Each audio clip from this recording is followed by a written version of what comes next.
So this time we are going to factorize when there is a negative product.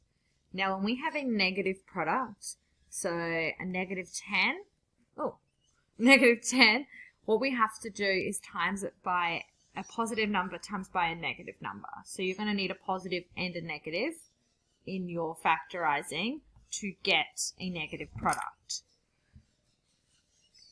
So, -10. We can make it by -10 times 1 or -1 times 10. We can do it -2 times 5 or -5 times 2. Or that's it.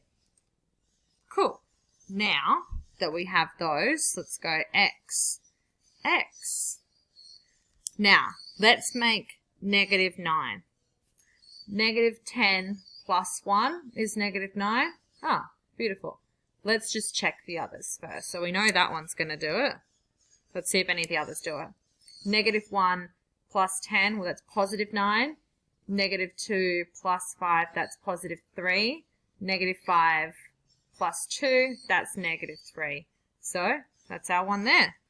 -10 plus 1. Easy. Let's make 48.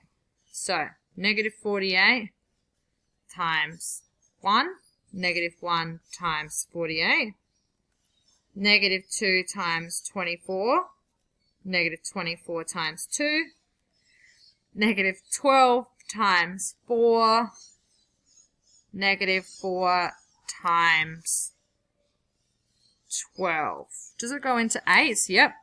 8 times 6, or 6 times 8. Now we should be good. Alright. We want +2. -48 plus 1, no. -1 plus 48, no. -2 plus 24, that's 22. -24 plus 2, -22. -12 plus 4, -8. -4 plus 12, 8.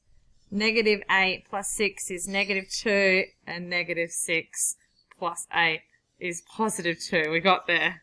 The last one we did. So fill her in, -6 and +8. Just like that.